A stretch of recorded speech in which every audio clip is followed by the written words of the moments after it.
Oh, Enzo Fernandez. Oh, Enzo Fernandez. Oh, Enzo Fernandez. Yo, nah, that game, I'm not gonna lie to you, it had me fucking stressed, okay?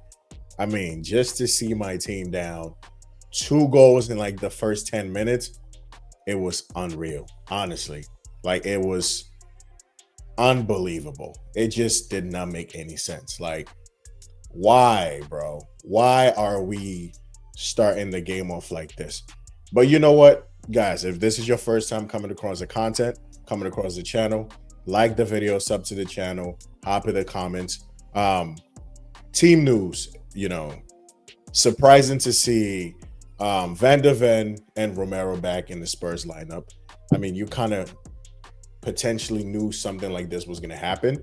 But I think it was very brave of Ange Postecoglou to really play these guys off the rip. And to be fair, like, I don't think it worked. I think if anything, that was probably the wrong way to go. You should have just trusted Dragusin and just played somebody alongside him and just kind of just hope and pray, because I think you bring in, these two guys back and you're rushing them back in. Now they've picked up injuries.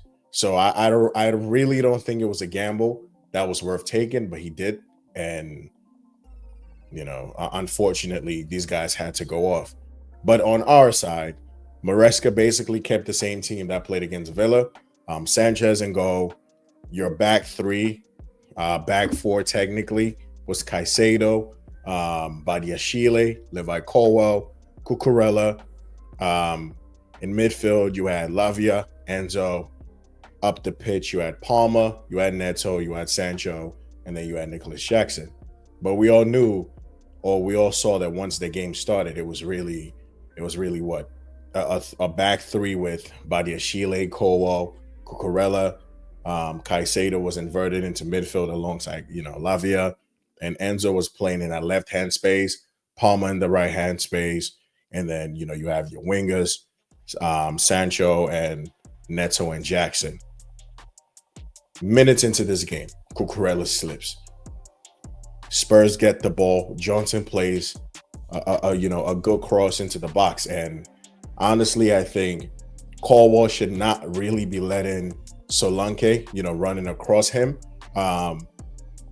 Questionable, like, why was Sanchez diving out wide? But I think, looking back at it, I think he was anticipating that Solanke probably wasn't going to get that ball. He was just going to grab it comfortably. He didn't. Solanke got the in front of Colwell, 1-0. And then the same combination again, Cucurella and slipping. They got the ball, worked their way to Kulusevski, and, that finish was great.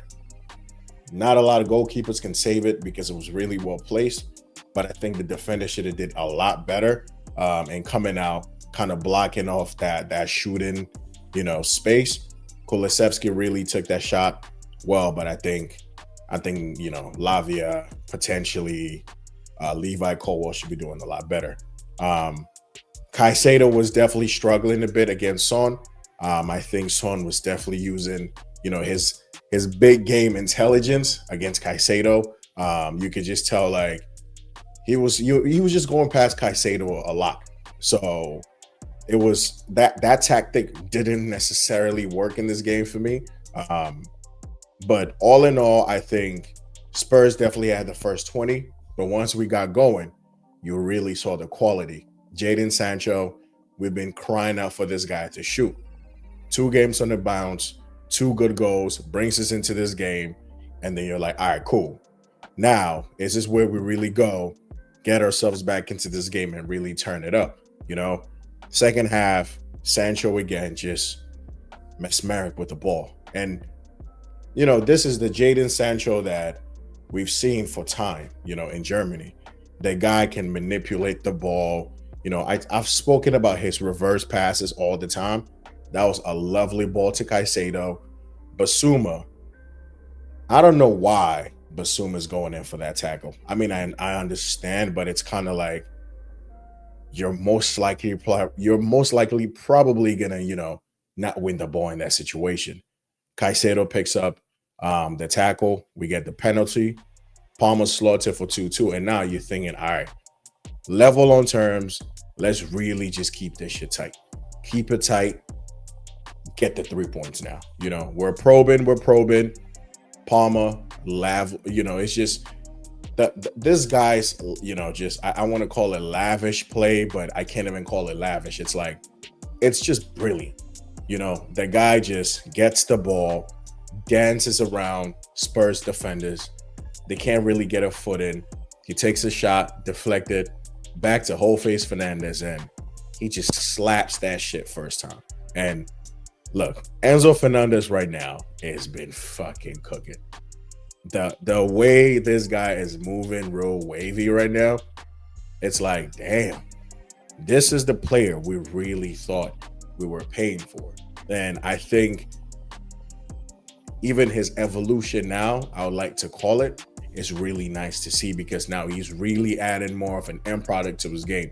Even if you look at his time back at Benfica, you wouldn't say Enzo's really like a GA type of midfielder. You don't really associate Enzo getting, 10, 15 goals and assists. And Enzo, for me, is a type of player, your first, potentially second phase player, receive, turn, pass. That's just how I look at Enzo Fernandez. And I think he has definitely more to his game. But when you look at his strengths, this is someone who can pass the ball really well, help you build up play. But now he's adding that product, that end product, goals, assist. He's adding that as Enzo's always been tenacious, right? But it's like now it feels like he's really in a good physical condition, and he's just balling right now. Fantastic goal. And then we get the other penalty again. Sarr it was really clumsy play at that point, to be fair. Real clumsy play. We win the penalty, and the cheek, bro. There's just certain players who, when it comes to natural ability, when it comes to belief, when it comes to just understanding they're meant to be here, this stage is theirs. Cole Palmer is cold. Like, this guy has cojones of steel, bro. To look up Ben Foster, I'm sorry, Fraser Foster, whatever his name is, Fraser Foster, to lick him up and Panenka that shit. Bro, this is like the level of confidence that people can only wish they can buy. The nerve, bro. Like, the game is on edge, is 3-2. For you to really kill it off like that with that skill, yeah, Cole Palmer is different.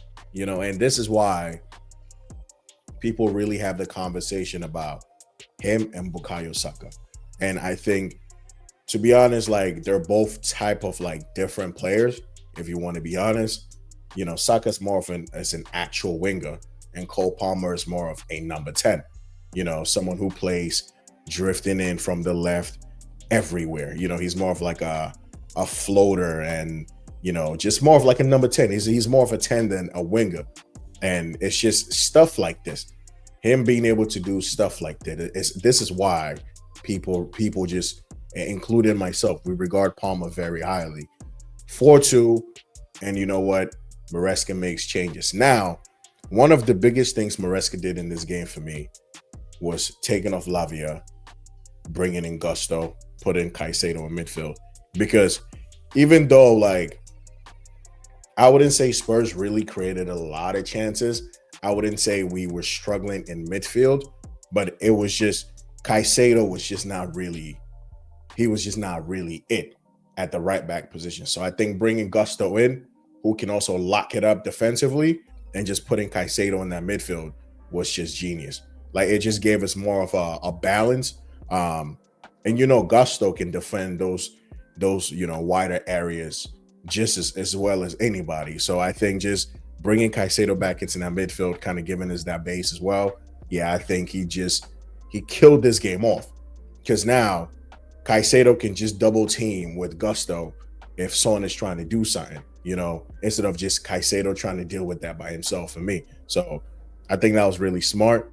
He brought in Felix, Vega, Nkunku, Noni, who honestly I thought one of the worst players on the pitch today for me was Neto. I don't think Neto really got into this game. I think this game more or less kind of suited a Madueke. I would have still started Neto because Neto always starts for me on that side, but he didn't do enough, and now he's suspended for the next game. So Noni comes back into that position in the next game. But Neto definitely disappointed. Um, if we look at player ratings, right? Sanchez for me couldn't really do much about the two goals. The first goal can't do much. Maybe again, him diving before the ball is even played, but I can't really fault him for that. It was good, movement from the striker and a good finish. Can't do much about the second goal because it was well placed. He made a big save on Son, and I think for the most part, Sanchez didn't do too much wrong. I mean, a few times he definitely kicked the ball to the Spurs players. A few times his clearances were awful, but for the most part, I think Sanchez did all right. For me, he gets a 6 out of 10. Caicedo struggled a bit. Matter of fact, struggled a lot if we're going to keep it a buck on that right hand position. But I think once he went into midfield, he did his thing, and we were decent.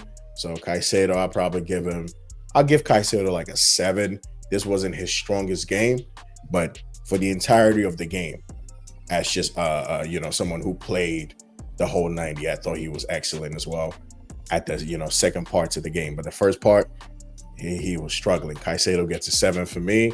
Badiashile didn't really do too much wrong. I think Badiashile needs to be more of a presence. I think he still kind of plays very timid. I want Badiashile to just be like, you know what? I'm here. Like, I'm going to play. He plays a bit timid for me, but I don't think he did anything awfully too well. Awfully bad. There was a moment where he slipped, and it could have been disaster. Nothing came out of that, but Badiashile, I give him a 7. Colwell should have done a lot better for that first goal. Should have done a lot better for that second goal as well. But again, for the most part, okay game. I give Colwell a 6.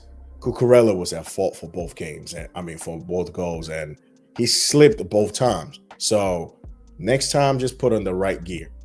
Just put on the right footwear, because you basically gifted Spurs 2 goals when this game started. So that's it. Cucurella for me this game. I think at the second part of the game, he was pretty good. Making really intelligent, overlaps, underlaps. Maresca tweaked it, pushed Cucurella a bit forward. And, Cucurella is going to be able to give you that. But I think on this balance of just kind of him costing us those first 2 goals, I'll give him a 6. Your midfielders, I thought first half Lavia was excellent. That press resistance, you could just see it. The tackling, the interceptions, reading the game. This guy's a player. He got booked early in the first half, but he still did his business, handled it. I give Lavia a 7. Enzo Fernandez, I give Fernandez a 9. This guy was just everywhere. Fernandez was balling today, and long may this continue, bro. Fernandez for me gets a 9. You go forward, Neto for me gets a 5. And that's probably even being too generous. A 5, because I don't think he was really effective in this game. I don't think he did enough. And I think, even if he was available, the next game I would have played Noni, because he didn't do enough for me in this game. He gets a 5. Cole Palmer honestly gets a 9.9 in it. Like, he gets a 9.9. The nerve, the belief, the ability to pull off that Panenka, even before Fernandez's goal, the skill, the balance, the quick feet, the intelligence, maybe not the shooting, but it's just, this is what sums up Cole Palmer. The guy is just a brilliant player on the ball. But he scored 2 penalties, but bruh, this guy is serious. He's a player. Palmer gets a 9.9. Jadon Sancho gets a 9.5 for me, because this guy was playing. Scored that first goal to keep us in the game. Played that ball to Caicedo for the second goal. defensively. He was involved. He was an option. He was an outlet. Every time he just made the right decision. Just technically sound, brilliant player. Thank you, Man United. For 25 mil, we will take it. That's what, 2 goals, 5 assists in what, 11 games? Yeah, I'll take that. Jadon Sancho, more power to you. Jackson gets a 4. Very non-existent game for me from Jackson today. This was one of his off days, but we all have them. But for Jackson not to be involved, Neto to not really be active, and we still win 4-2, that just shows us that this team we have different options of hurting people, and that's all we can ask for. But up to Chelsea, 4-3 against Spurs. I mean, they pulled one back late, but this game was really over, to be honest. So it is what it is. We keep it moving. 4 points off Liverpool, 2 points ahead of Arsenal. Thank you, Enzo Maresca. You have come in and you have shown us the light for now, because we know shit can go sideways anytime. But this guy is just showing us that he understands what it takes to be here. He has he just has the minerals. Yeah, that's what I want to say. Maresca, thank you for saving the lives. I'll see you guys in the next one.